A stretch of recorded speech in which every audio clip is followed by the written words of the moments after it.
Pagbasa mula sa ikalawang aklat ni Samuel, Kabanata 16.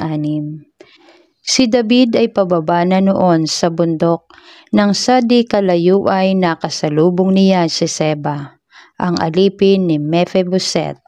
Ito'y may akay na 2 asno na may kargang 200 perasong tinapay, 100 kumpol ng pasas, 100 buwig ng sariwang prutas, at 1 sisidlang balat na puno ng alak.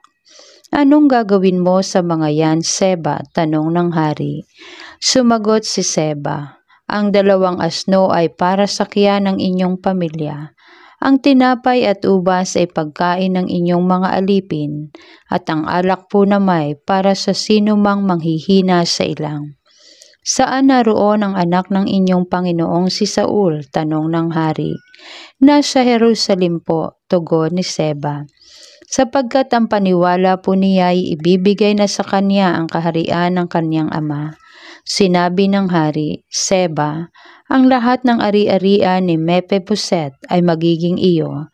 Sumagot si Seba, pag-utusan po ninyo ang inyong lingkod, maging karapat-dapat sana ako sa inyong pagtitiwala. Nang papalapit na sa Bahurim si Haring David, isang kamag-anak ni Saul ang lumabas sa lansangan na nagmumura.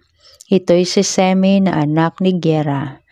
Pinagbabato niya si David at ang mga tauhan nito, kahit napapaligiran ang hari ng kanyang mga bantay at kawal.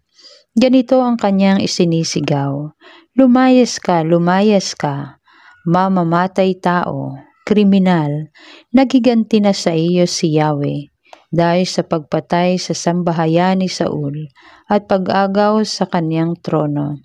Ibinigay na kay Absalom ang kanyang kaharian, tapos na ang mga maliligayang araw mo, isa kang mamamatay tao. Sinabi ni Abisai, mahal na hari, bakit pumayag kayong lapastanganin ng hampas lupang ito? Ipahintulot po ninyong tagpasin ko ang kanyang ulo. Ngunit sinabi ng hari kay Abisai at sa kapatid nitong si Joab, huwag kayong makialam. Kung iniutos ni Yahweh kay Seme na sumpain ako, sinong may karapatan sumuway sa kanya? Sinabi ni David kay Abisai at sa lahat niyang lingkod, kung ang anak ko mismo ay nagtatangka sa aking buhay, hindi nga katakataka ang ginagawa ng binhamintang ito. Hayaan ninyo siyang magmura at sumpain ako. Inutusan siya ni Yahweh na gawin ito. Baka naman kahabagan ako ni Yahweh sa kalagayang ito at pagpalain ako sa halip na sumpain. Patuloy sa paglakad sina David at ang kanyang mga tauhan, samantalang sa gilid sa tapat nila ay sumasabay si Semi. Hindi ito tumitigil ng panlalait, pambabato at pagsasaboy ng alikabok sa dakong kinaroroonan nila sa kapatagan. Pagkatapos dumating ang hari at ang kanyang mga kasamahan na pagod sa may ilog Jordan at nagpahinga muna sila roon. Hindi nagtagal, pumasok nga sa Jerusalem si Absalom kasama ang lahat ng Israelita, pati si Ahitophel. Nang magkita si Absalom at ang kaibigan ni David na si Kosay, sumigaw ito, mabuhay ang hari, mabuhay ang hari. Ito ba ang pagpapakita mo ng katapatan sa kaibigan mong si David? Tanong ni Absalom. Bakit hindi ka sumama sa iyong kaibigan? Sumagot si Kosay, hindi po ako sumama sa kanya, sapagkat ang nais kong paglingkuran ay ang haring pinili ni Yahweh ng mga tao. Sumagot si Kosay, hindi po ako sumama sa kanya, sapagkat ang nais kong paglingkuran ay ang haring pinili ni Yahweh ng mga tao at ng bansang Israel.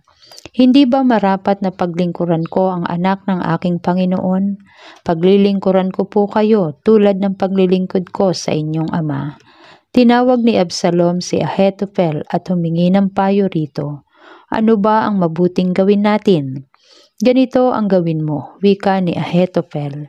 Sipingan mo ang mga asawang lingkod ng iyong ama na iniwan niya sa palasyo At ganoon, mababalita sa Israel na talagang kinakalaban mo ang iyong ama, at lalong lalakas ang loob ng mga kumakampi sa iyo.